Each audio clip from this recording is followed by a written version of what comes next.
Não se turbe o vosso coração, credes em Deus, credes também em mim. Na casa do meu Pai há muitas moradas. Se não fosse assim, eu vou-lo teria dito, pois vou preparar-vos lugar. E quando eu for e vos preparar-vos lugar, voltarei e vos receberei para mim mesmo, para que onde eu estiver, estejais vós também. Muito bom dia! Com essa promessa maravilhosa do nosso Salvador Jesus, nós começamos mais um dia.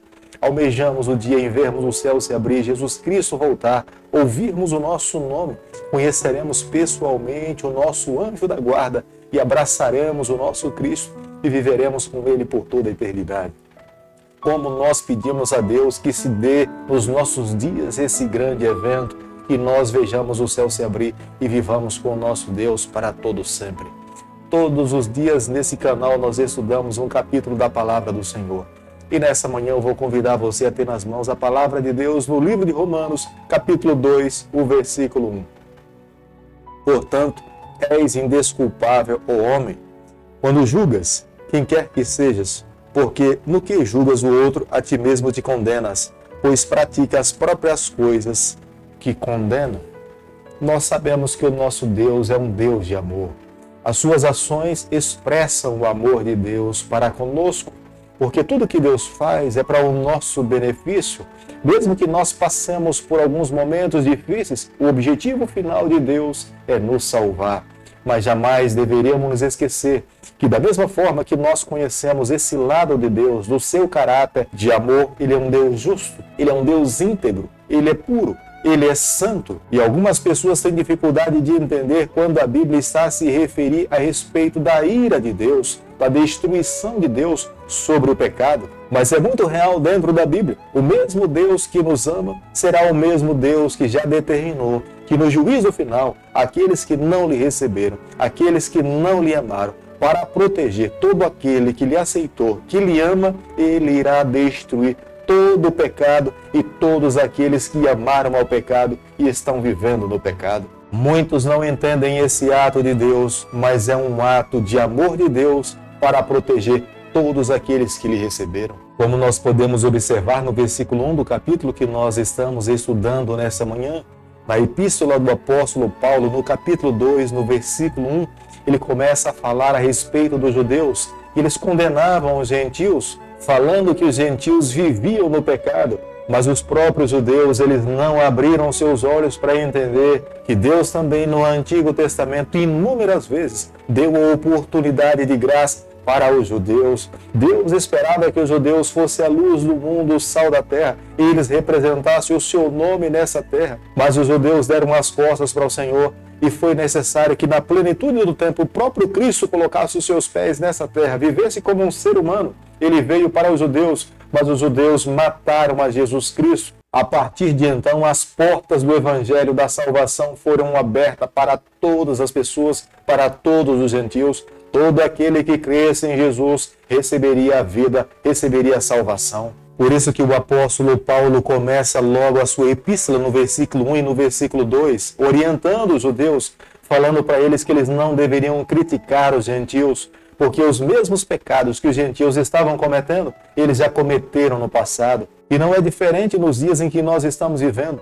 Quantas pessoas olham apenas o defeito das outras pessoas, mas se esquecem dos seus próprios defeitos? Se nós olhássemos mais para os nossos defeitos e buscássemos nos encontrar pessoalmente com o nosso Deus, nós seríamos mais misericordiosos com os defeitos de outras pessoas. Diante de Deus, todos nós somos pecadores. Diante de Deus, todos nós somos culpados. Deus não leva em conta não apenas os pecados que são públicos, mas Deus leva em conta todos os pecados da vida de um ser humano. Aqueles que ninguém sabe, aos nossos pensamentos, os nossos sentimentos mais ocultos e pessoais, Deus leva em conta todos esses pecados. Portanto, quando nós olhamos dessa forma, nós observamos que diante de Deus todos nós somos imerecedores. Se não fosse a graça oferecida por Deus aos seus filhos nessa terra, através da pessoa de Jesus Cristo, ninguém teria condições de um dia ser salvo, ninguém receberia a salvação. Todos nós estaríamos condenados eternamente. Se nós sonhamos, se nós almejamos um dia a esperança de viver eternamente, salvos de todo pecado, nós precisamos primeiramente agradecer ao que Cristo fez por cada um de nós. Diante dessa perspectiva, nós olharíamos para o nosso irmão com mais amor, com mais misericórdia, com mais clemência e ajudaríamos essas pessoas a cada dia crescer espiritualmente, porque quando nós ajudamos alguém, nós somos fortalecidos. Quando nós nos mantemos apenas dentro da nossa própria bolha, nós nos enfraquecemos e achamos que somos mais santos do que as outras pessoas. Romanos capítulo 2, o versículo 4, a Bíblia diz o seguinte: ou desprezas a riqueza da sua bondade, tolerância e longanimidade, ignorando que a bondade de Deus é que te conduz ao arrependimento? O Deus que nós servimos, Ele é Pai de todas as pessoas. Ele é Pai dos bons, Ele também é Pai dos ruins. Ele tem os seus métodos para nos levar e conduzir os seus filhos nessa terra. Ele não trabalha com todas as pessoas com os mesmos métodos. Ele usa métodos diferentes para cada problema, para cada pessoa. Ele busca salvar a todos os seus filhos que estão nesse mundo. É por isso que Ele é longânimo, Ele é misericordioso, Ele é cheio de graça. Envia o seu Espírito nessa terra para trabalhar no coração de cada ser humano, com o objetivo de reconhecer os seus próprios pecados. É por isso que no livro de João, João falou que quando o Espírito Santo viesse a essa terra, Ele nos convenceria do pecado, da justiça e do juízo. E é de fato o que o Espírito Santo faz por cada um de nós. O Espírito Santo é um presente dado por Deus para nos salvar, para nos redimir, nos levar a uma vida de arrependimento e vivermos uma vida santa diante do nosso Deus. Como nós podemos observar no versículo 5 e no versículo 6 do capítulo que nós estamos estudando nessa manhã, a salvação ela é individual, ela não é coletiva, ela não é familiar. Embora nós entendamos que dentro de uma família, os membros integrantes, eles têm responsabilidade de cuidar um dos outros, mas é individualmente que nós um dia prestaremos conta ao Senhor. Cada um terá que se apresentar diante de Deus, porque as oportunidades que Deus concedeu para cada um dos seus filhos, elas são diferentes. E nós precisamos reagir a essa longanimidade, a esse amor, à voz do Espírito Santo, para que nós possamos receber a salvação. Quando nós rejeitamos a voz de Deus, nós estamos rejeitando a salvação oferecida por Deus para os seus filhos nessa terra. Aqueles que aceitam a Jesus Cristo não podem desistir no meio do caminho. É uma corrida cristã, é uma caminhada ao lado de Deus, é manter-se seguro a cada dia ao lado do Senhor, é estreitar esse relacionamento com o seu Deus, é buscar a cada dia fazer a vontade do Senhor. Aqueles que perseveram em andar ao lado do Senhor têm a bênção do Eterno, têm as mãos do Senhor. Deus promete conceder a vitória. A Bíblia mesmo fala que a salvação é exclusivamente pela fé. Nós não podemos perder a fé nessa caminhada. Precisamos nos encontrar com o nosso Salvador e receber a vida eterna. Romanos capítulo 2, o versículo 12, a Bíblia diz o seguinte: assim, pois, todos os que pecarem sem lei, também sem lei perecerão. E todos que com lei pecaram, mediante lei serão julgados. Deus irá julgar a todas as pessoas. Alguns têm uma luz maior, e eram os judeus. Eles tinham a lei dos 10 mandamentos. Diante dessa lei, Deus iria julgá-los. Os gentios, eles não tinham uma lei escrita como os judeus a tinham, mas eles tinham uma lei menor, uma lei da consciência, que eles sabiam que era certo e que era errado. Eles não serão julgados como os judeus foram julgados diante da lei dos 10 mandamentos, mas eles serão julgados diante da lei menor que eles aprenderam e desenvolveram no decorrer da sua vida. Nenhuma pessoa que vive nessa terra passará impune diante do seu Deus. Cada um de nós, de acordo com o entendimento ou as verdades que nós construímos na nossa vida, nós seremos julgados diante do nosso Salvador. Os judeus tiveram a oportunidade de ter nas mãos a lei de Deus, dos 10 mandamentos, recebida das mãos do próprio Deus, escrita pelo dedo de Deus,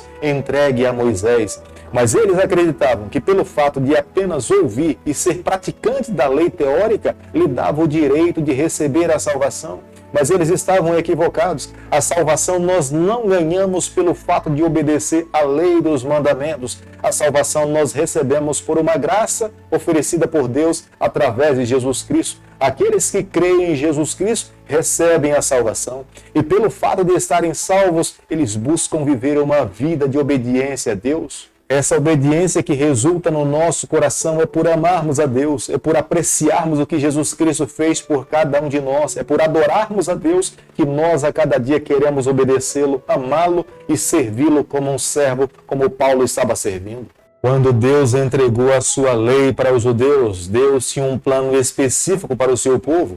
Ele esperava que o seu povo fosse testemunha em todas as partes do mundo. Deus não é um Deus exclusivo dos judeus. Deus é um Deus que queria salvar a todas as pessoas. Mas a sua estratégia era que, através da nação dos judeus, o evangelho alcançasse o coração de todo mundo. Quanto mais Deus abençoasse os judeus, ele esperava que eles vivessem uma vida fiel ao Senhor e testemunhassem do que Deus tinha feito pelas suas vidas, e eles seriam as suas testemunhas até os confins da terra. Deus jamais pensou que os judeus quisessem apenas receber as suas bênçãos e menosprezassem a responsabilidade de viver uma vida fiel ao Senhor. Não era esse o plano de Deus. Deus esperava que eles usufruíssem da sua bênção, mas vivessem em fidelidade também ao Senhor. Os judeus valorizavam tanto o ato da circuncisão, que era um ato externo, mas eles menosprezavam a piedade, um verdadeiro cristianismo que se vive interiormente.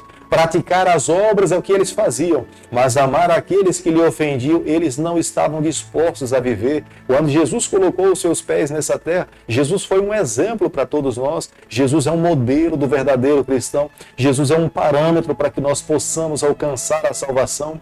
Foi na cruz do Calvário que, olhando para os seus algozes, Jesus orou ao Pai e falou: Pai, perdoa-lhes, porque eles não sabem o que estão fazendo. Dessa forma, Jesus está nos ensinando como é que nós devemos viver, como é que nós devemos fazer. Os judeus acreditavam que, pelo fato dos judeus ser um descendente de Abraão, eles tinham garantia na salvação.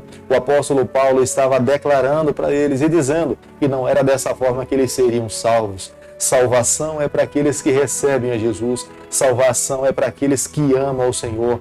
Não podemos menosprezar a lei de Deus, embora nós saibamos que a lei não salva ninguém. A lei nos mostra os nossos pecados. E quando nós reconhecemos que somos pecadores, estamos doentes, nós precisamos procurar um médico, nós precisamos encontrar a cura. Somente em Jesus Cristo é que nós encontramos a salvação. Somente em Jesus Cristo nós encontramos a cura dos nossos pecados. Querido amigo, nessa manhã, ao concluirmos o capítulo 2 do livro de Romanos, eu e você, nós precisamos chegar à seguinte conclusão. Quando nós nos envolvemos com o pecado, nós somos o alvo da ira de Deus. Quando nós abandonamos o pecado por amar ao Senhor, nós nos tornamos o alvo do amor de Deus. Era isso que Paulo estava dizendo para os judeus, era isso que também Paulo explicava para os gentios. Ele queria que todas as pessoas renunciassem ao pecado, amassem a Jesus Cristo, vivessem uma vida de fidelidade a Deus, e cada pessoa seria o alvo do amor de Deus e das bênçãos do Senhor.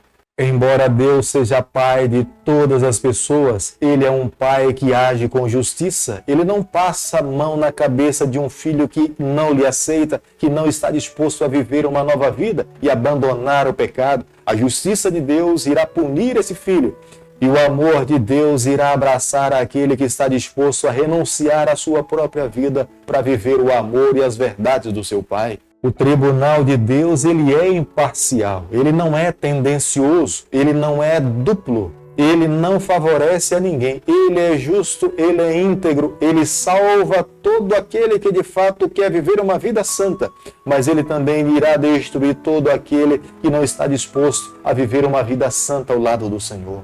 Querido amigo, nessa manhã, eu e você, nós precisamos tomar uma atitude drástica na vida. Amar a Deus acima de todas as coisas. Entregar o nosso coração exclusivamente ao Senhor. Viver para Deus a despeito dos problemas e das lutas que nós possamos passar nessa terra. Se vivermos dessa forma, tenha certeza, a mão do Eterno, a bênção do Senhor estará sobre a nossa vida constantemente. Querido Pai, em Tuas mãos, nessa manhã, nós nos colocamos. Queremos viver exclusivamente para o Senhor. Toma o nosso coração, perdoa os nossos pecados, nos conceda força para vivermos uma vida vitoriosa, que é o nosso pedido e a nossa oração, e nós fazemos em nome de Jesus. Que o Senhor te abençoe e te guarde. Ele faça resplandecer o seu rosto sobre você. Ele tenha misericórdia de você. E sobre você nessa manhã Ele levante seu rosto e conceda a sua paz em nome de Jesus. Amém.